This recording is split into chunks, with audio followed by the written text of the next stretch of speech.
a leader whose work has shaped India's metro networks, urban corridors, and industrial landmarks. Dr. Rajdeep Bhattacharya. If there is a small negligence by part of anybody, any of your team member, I think as a team leader, you are supposed to take care of it. You are supposed to be responsible for it. In your view, what truly drives innovation in infrastructure? Is it data, intuition, or empathy? I'm able to share these things, especially for our young generations, especially for our young civil engineers, mechanical engineers, the people who are actually making this nation a great nation.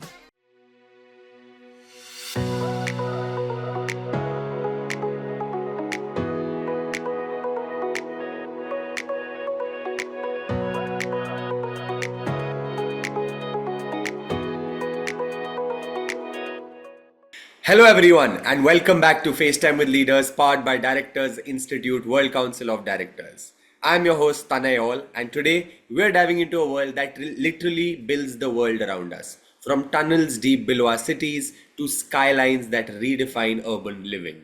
Our guest today is someone who has not just built infrastructure, he has built visions. A leader whose work has shaped India's metro networks, urban corridors, and industrial landmarks. He's a rare combination, an engineer with the precision of a scientist, the vision of a strategist, and the heart of a teacher. With nearly 3 decades of experience across civil, infrastructure, metro rail, and industrial projects, he has led everything from tunneling and marine structures to mega metro and logistics projects, always with innovation, safety, and sustainability at the core.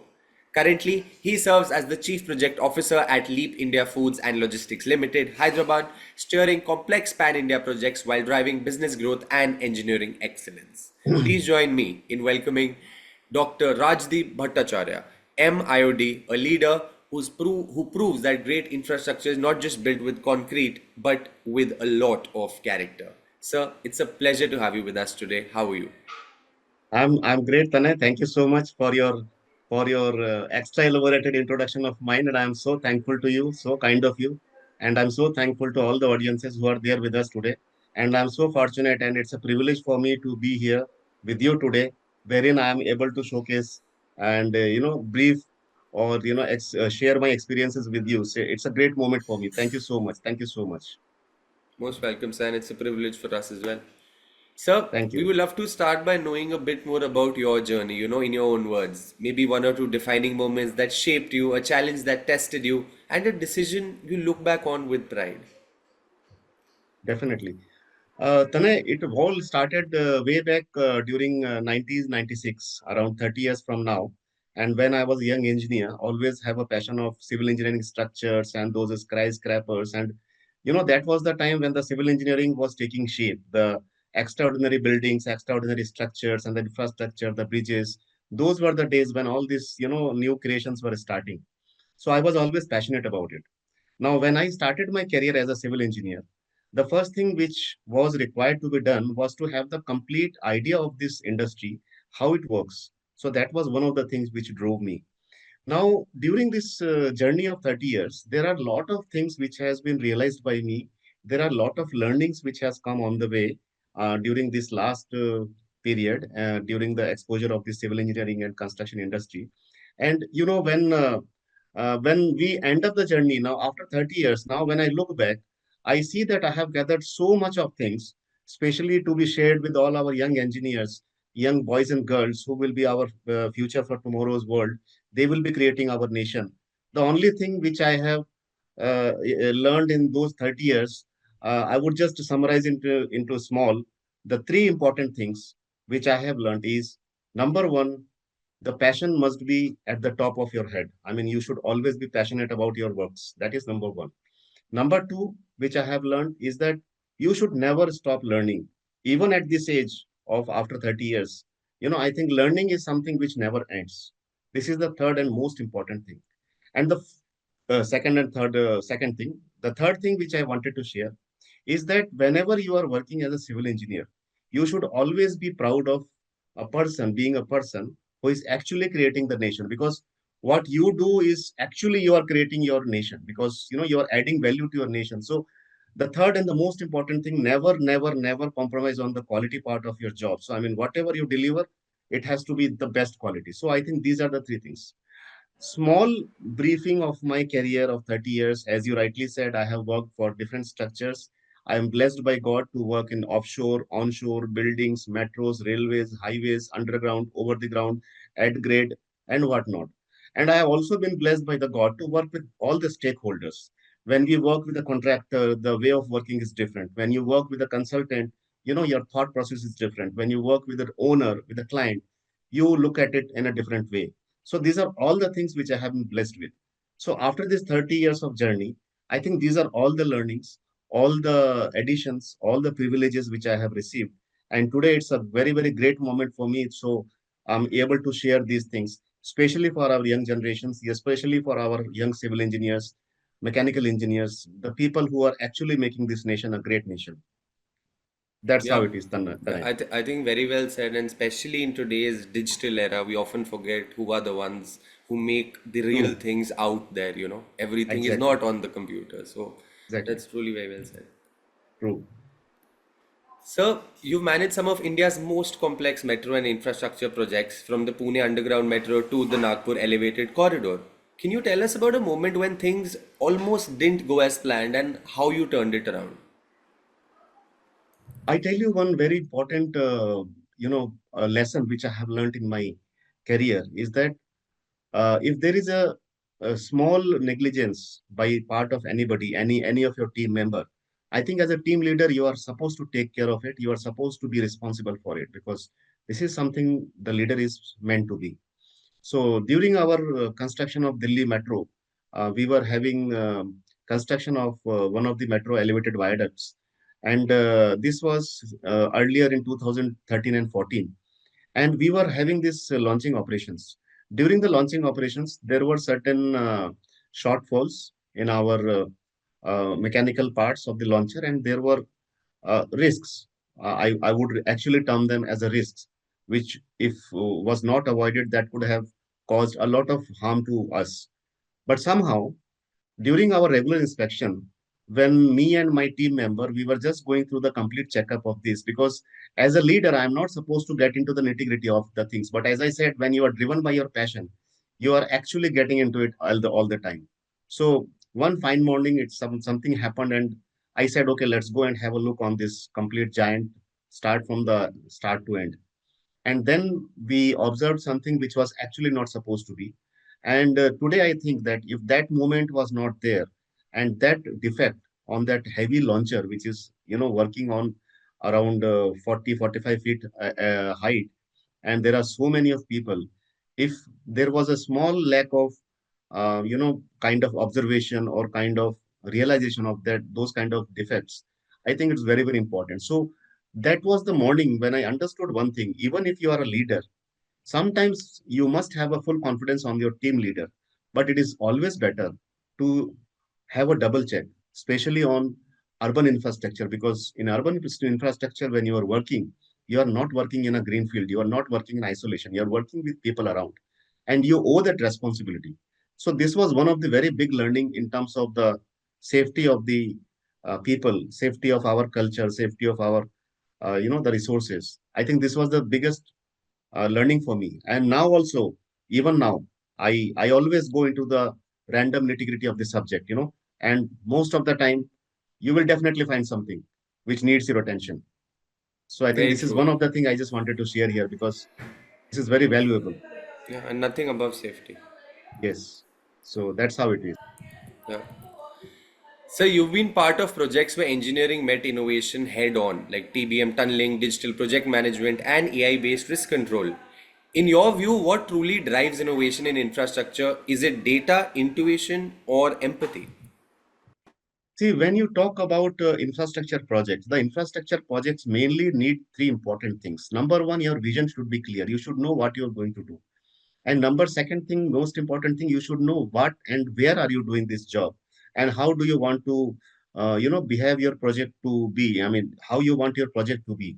And the third and the most important thing, what exactly this is being meant for. What is the purpose of this work? I think these are the three very, very important things. Once you realize and once you get the answer of these three things, you by default you get driven by the technology, you get driven by the new innovations, you get driven by all the new things which you can put into your project. Because when you understand this is what it is being meant for, you will actually put those technologies, those things, which is required. Say, for example, when I'm creating a metro, I know that it is going to be for next 120 years. So when the life has to be there for 120 years, you have to give the best of your quality, you have to give the best of your design, you have to give the best of your execution standards, you have to give best of, all of your planning, and so that, there is no delay of work, there is no compromise on the schedule and the cost and the quality of the work which you are doing. So these are the very important things. Nonetheless, yes, as you rightly said, this is an era when we are having lot of new innovations, lot of new things, lot of additions. And as I said, there is no end of learning. So adaptation of those things in every project. Maybe a project which I did around 20 years back will not have the same kind of resources now, same kind of technology now, same kind of additions or the innovations. So this is something which is very, very important for any of your project, let it be infrastructure project, a building project, or any other kind of civil engineering project or a mechanical project. I think these are very, very important. And for me, these were the things which were actually a part of my learning in my last 30 years of journey. It Yeah. was a very good question, Tanay. I really appreciate, Tanay, that you have raised this very, very important issue. I think this answer will help a lot of young and upcoming engineers. I truly hope so. And I'm so thankful to you that you are the real questions which actually should be discussed. Our pleasure, sir. Thank you so much. Sir, you've championed the integration of AI, automation, and digital tools in an industry that's traditionally brick and mortar. Where do you think companies go wrong with digital transformation, and what's your mantra for doing it right?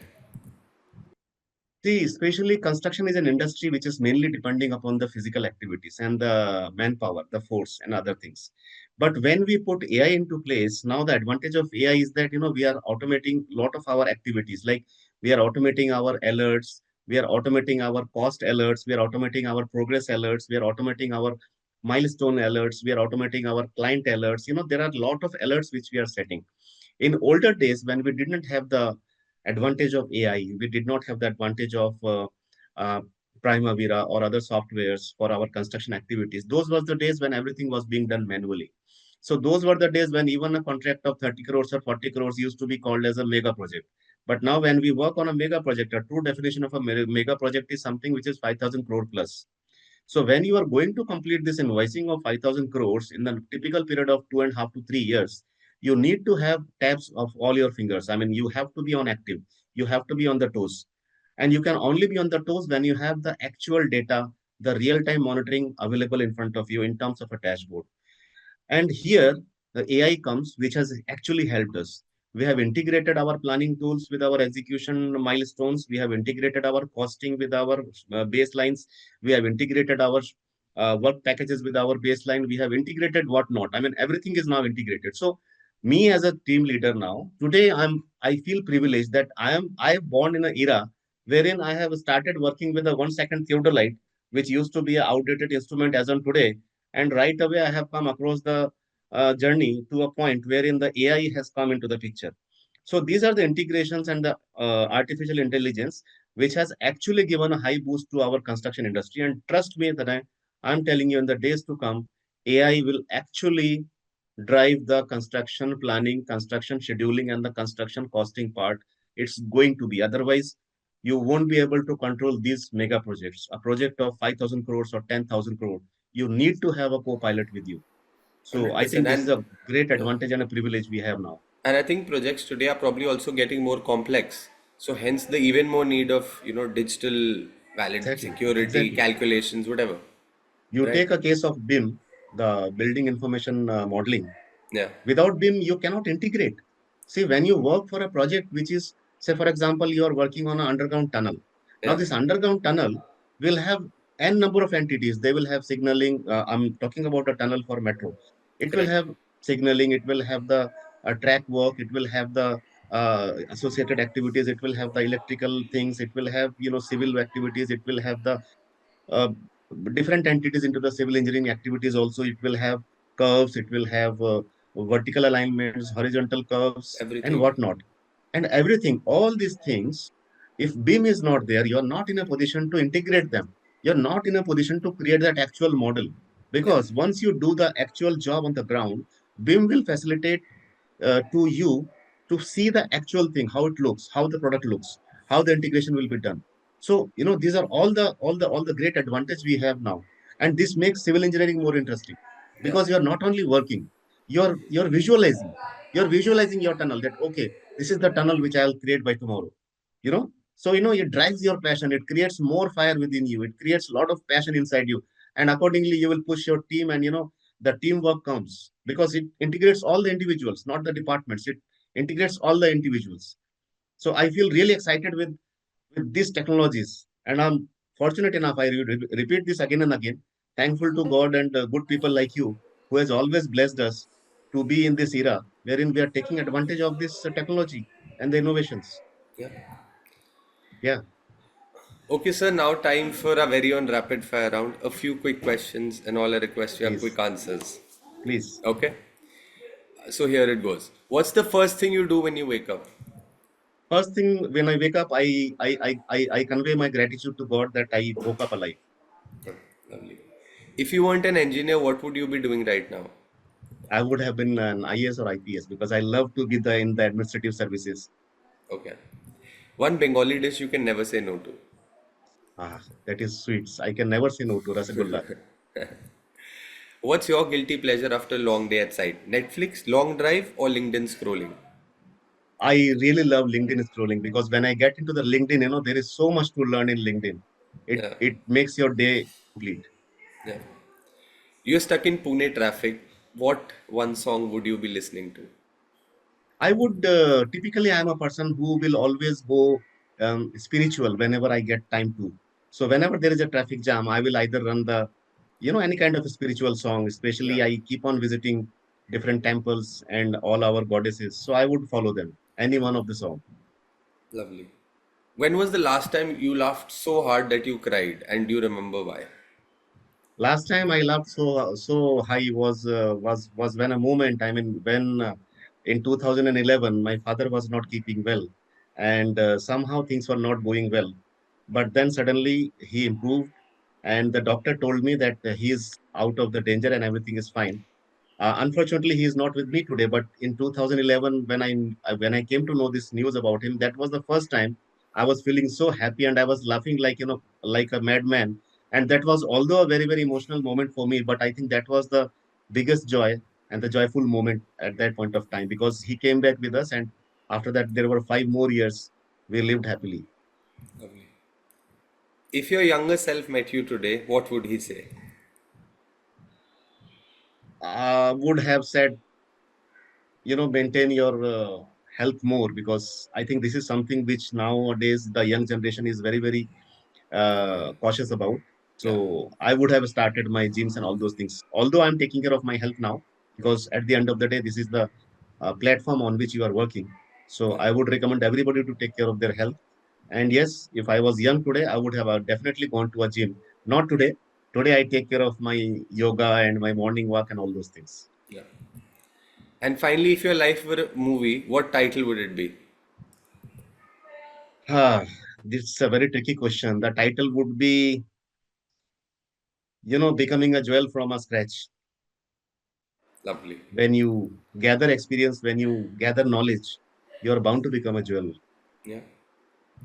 Nobody can Lovely, stop you. lovely, sir. That gets us to the end of our rapid fire round. Thank you so much for being Yes, rapid. And now on to the slightly more serious questions. please. Sir, every industry faces moments that test its ethics, and infrastructure is no different. From safety lapses to project pressures, the stakes are really high. From your experience, what leads to these cracks in integrity, and how can leaders ensure that ambition never crosses the line into compromise? See, there are three important factors which are happening nowadays. The first thing especially into the construction industry, the job is like that, it demands a lot of hours. So here, the first thing I think the individual and the today's people they are facing is the work-life balance. They are getting a little bit of frustration. So that is number one, I think. The number two and the most important thing is that the rights of the people who are working, they have a lot of expectations. When we work with a company, we get high expectations about our salary, our privileges, our facilities, those things, because we are working hard for that. So sometimes it comes in this shape wherein people are not very very happy. And the third and the most important thing I would tell you, Tanay, one very important thing which I have learned, people will never leave the job. They will leave the situations, because we never leave job, we leave the situations. If you're trying to leave the situation, that means you're not happy. As long as the question of integrity comes, I think this is somewhere the integrity things starts up.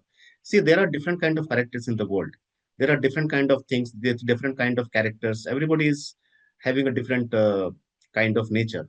But yes, as long as the infrastructure is concerned, I think these are the three important things wherein if the management of the companies and especially the contractors, the consultants, and nowadays I'm really thankful to most of the big companies I have worked with. I have worked with Larsen and Toubro, I have worked with Maharashtra Metro, I have worked with AECOM, I have worked with Gammon India.